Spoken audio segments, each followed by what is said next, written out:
Bonjour à tous, vous suivez le 12h30 sur RTI2, la chaîne la plus proche des populations, au sommaire de ce journal.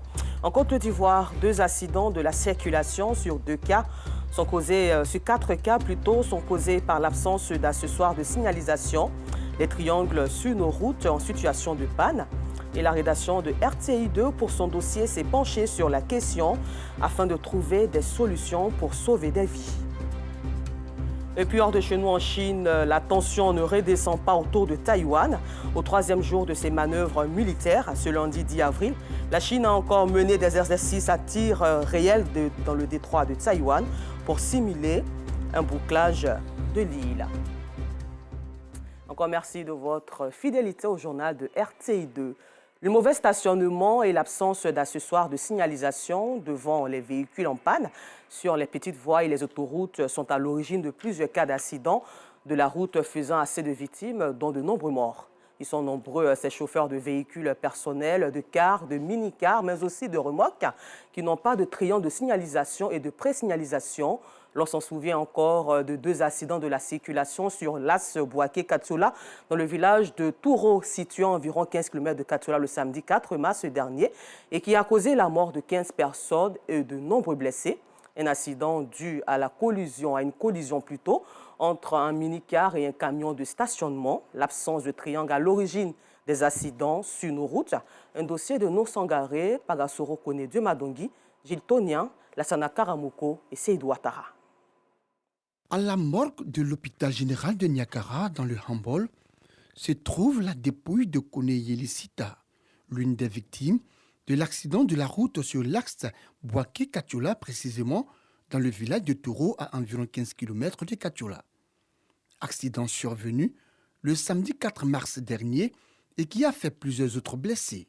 Ils étaient nombreux, amis, parents, collègues et proches à la levée du corps de Yeli. Moment chargé d'émotion et de recueillement.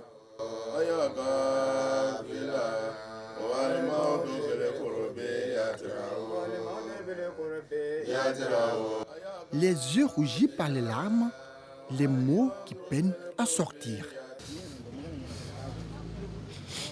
Je suis le Benjamin du père de la fille. La fille était chez nous à Ayam Soukro. Je vous en prie.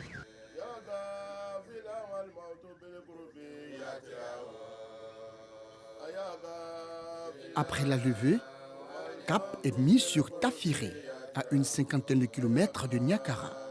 Une escale s'impose à la mairie. C'est ici que la défunte Yeli, la quarantaine révolue et mère de 2 enfants, exerçait. Ses collègues, étreints par l'émotion, ont tenu à lui rendre l'ultime hommage. Tu as osé nous laisser orphelins, nous qui pensions à tout, sauf à te voir rejoindre l'au-delà. Adieu, cher ami, adieu, cher soeur, je vous appelle de mettre Dieu, que la paix te soit légère. Ici, l'ambiance est insoutenable. La douleur, la perte d'un être cher, une collègue dévouée.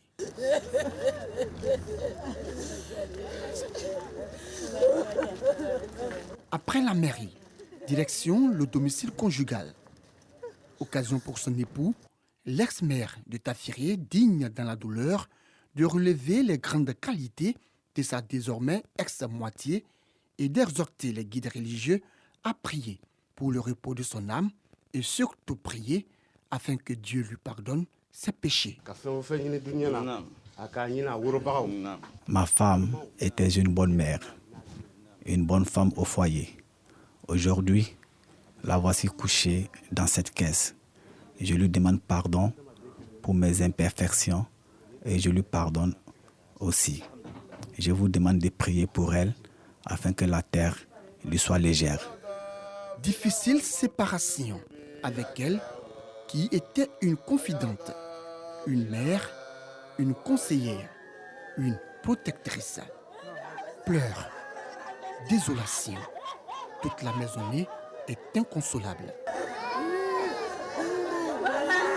Personne, oui, personne, Personne déjà n'a la solution.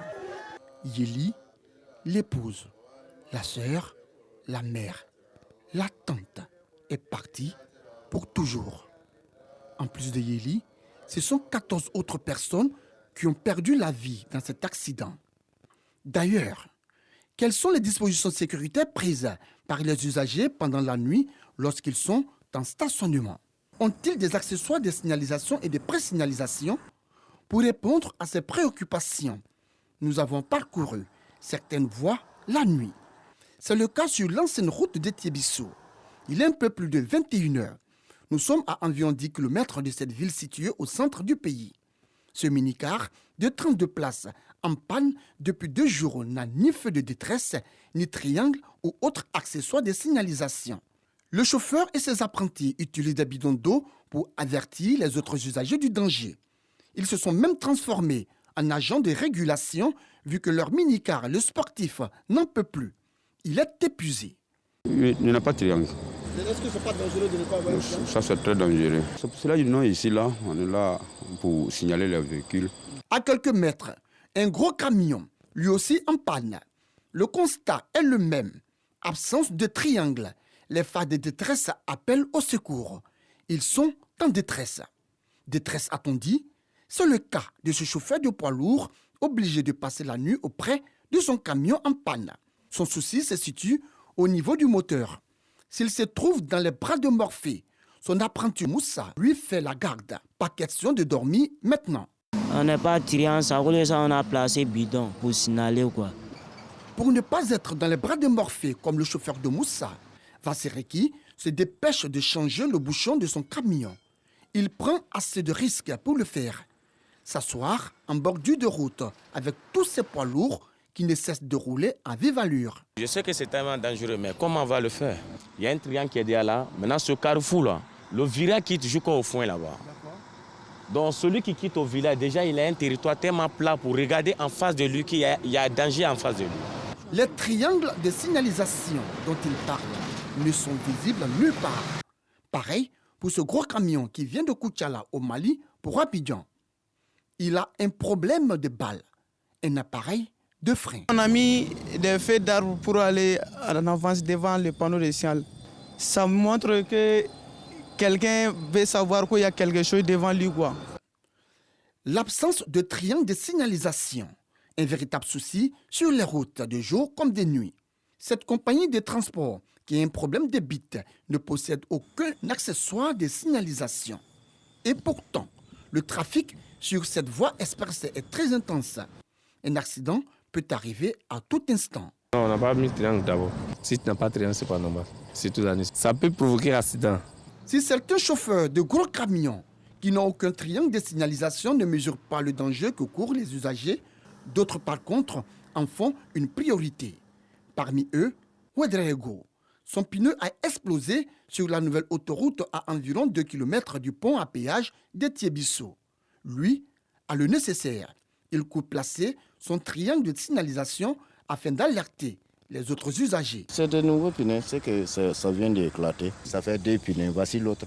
Donc ce sont des pneus neufs? Oui, c'est des pneus neufs. Et puis ça a explosé? Oui. Donc ça veut dire que peut-être la qualité du pneu n'est pas... Oui, c'est la qualité. Faudra aux zinc. Toujours sur la nouvelle autoroute, comme Ouedraogo, Sébastien a aussi explosé un pneu. Son pick-up est resté immobilisé il y a environ 2 heures. Tout de suite, il a placé ses triangles de signalisation et de présignalisation. Je suis en panne, mais comme j'avais les triangles, je les ai mis à disposition pour prévenir les autres usagers qui viennent, pour leur dire qu'au moins je suis en panne, qu'ils fassent attention. Comment se comporter lorsqu'on est en panne sur la voie publique, surtout sur nos différentes autoroutes? Pour la réponse, nous avons retrouvé à Abidjan, en pleine journée, à son bureau, le directeur général du Haut Conseil du patronat des entreprises du transport routier en Côte d'Ivoire, A.C. Petrissi. Pour lui, les triangles de signalisation préservent la vie, d'où leur importance dans les cabines des véhicules. Le triangle de signalisation aujourd'hui est devenu un outil que le conducteur ne doit vraiment pas s'en passer. Avoir sur les routes d'un pays comme la Côte d'Ivoire 1600 morts par an, plus de 200 000 personnes qui sont mutilées, blessées par an, c'est trop. Lutter contre l'incivisme et l'indiscipline sur nos routes la sensibilisation semble trouver une résistance farouche de la part de certains chauffeurs de gros camions, de cars et de minicars. Ils s'en foutent éperdument des triangles et autres accessoires de signalisation et de présignalisation. Aucun contrôle. Ils ne sont donc pas inquiétés. D'ailleurs, leur slogan « Bonne chance, ça va aller ». Le courage nourrit la chance. Mais pourquoi pas, messieurs? Sans triangle, nous donnons la mort ou encore la mort sur les routes. Un simple jeu pour nous. En tout cas, en ce temps de fête, la sensibilisation doit être plus intense du côté des responsables du milieu du transport. Ceci afin d'éviter d'endeuiller de nombreuses familles. Que les autorités compétentes prennent leurs responsabilités et que chacun à son niveau fasse une introspection et une auto-évaluation en vue de se remettre en cause, car la route, malheureusement, continue de tuer. L'absence de triangle de signalisation à l'origine des accidents de la circulation, un dossier de Pagasoro-Kone de Madongui et non Sangaré à revoir absolument sur rti.info. Retour à Abidjan pour ce week-end de Pascal au plateau, c'était pas la grande affluence. Comme les jours ouvrables, presque toutes les rues étaient désertes, une situation qui n'était pas du goût des commerçants et des chauffeurs de taxi. Quant aux visiteurs, c'était le moment idéal pour eux de se libérer les esprits à travers des balades en famille. Drabo Parguin Alassane. Boulevard de la République, commune du plateau. Presque toutes les rues sont désertes ce week-end pascal. Ce centre d'affaires qui d'ordinaire grouillait de monde affiche un calme plat. Une situation difficile à vivre pour ces commerçants. Le week-end, vraiment, c'est très mou. On n'a pas de clients. Depuis un certain moment, les week-ends sont devenus très durs au plateau. Le week-end est un peu bizarre. On a fini, on est en train de ranger les affaires. Non loin du boulevard de la République, à la cathédrale Saint-Paul, le constat est le même. Mais aujourd'hui, Esther a choisi de vendre des sandwichs pour permettre aux fidèles chrétiens de se nourrir après les cultes. Je commande de 16h jusqu'à 22h pour permettre aux fidèles chrétiens de se restaurer un peu, de se relaxer un peu. À quelques kilomètres de la cathédrale, dans cette gare non loin de la mosquée Salam, la situation ne se montre pas très tendre avec les conducteurs de taxis communaux. Samedi, là, le fois ça marche, le fois ça ne marche pas. C'est le tollé. Tous ceux qui viennent sont les travailleurs, sont les fonctionnaires ou bien... Si samedi, les fonctionnaires ne travaillent pas, c'est divisé. Si le week-end est le cauchemar des commerçants et des conducteurs de véhicules de transport en commun, ce n'est pas le cas pour les visiteurs de la cité administrative. Le plateau, le week-end, en tout cas, c'est paisible.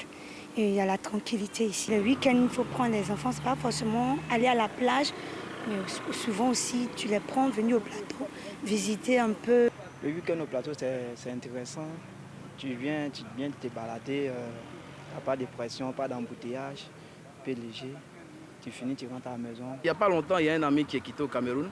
Il est venu me voir, donc j'ai attendu le week-end pour venir à lui au plateau, pour qu'il voit un peu comment le plateau est, comment Abidjan est, surtout le plateau. Le week-end, c'est vraiment reposant et c'est beau. Le week-end au plateau, c'est la misère chez les vendeurs et le paradis pour ces personnes qui préfèrent s'évader pour se détendre, seules ou en famille, pour passer de bons moments dans un cadre paisible. Hors de chez nous au Nigeria, l'attaque contre une école qui abritait des familles déplacées dans l'état de Bunu est survenue après que des hommes armés ont attaqué un village dans le même état en début de semaine et a tué plus de 37 personnes. Et puis en Chine, pour terminer, la tension ne redescend pas autour de Taïwan. Au troisième jour de ses manœuvres militaires, ce lundi 10 avril, la Chine a mené encore des exercices à tir réel dans le détroit de Taïwan pour simuler un blocage de l'île. Pékin affirme avoir mobilisé son porte-avions Shandong ainsi que des avions de chasse transportant des munitions réelles. Le ministère de la Défense taïwanais plutôt, quant à lui, a annoncé avoir détecté 11 navires de guerre et 59 avions chinois autour de l'île de Taïwan. Encore merci à vous, Alassane. Drabo Parguin sera en votre compagnie pour vous servir encore une fois de plus RTI2, la chaîne la plus proche des populations.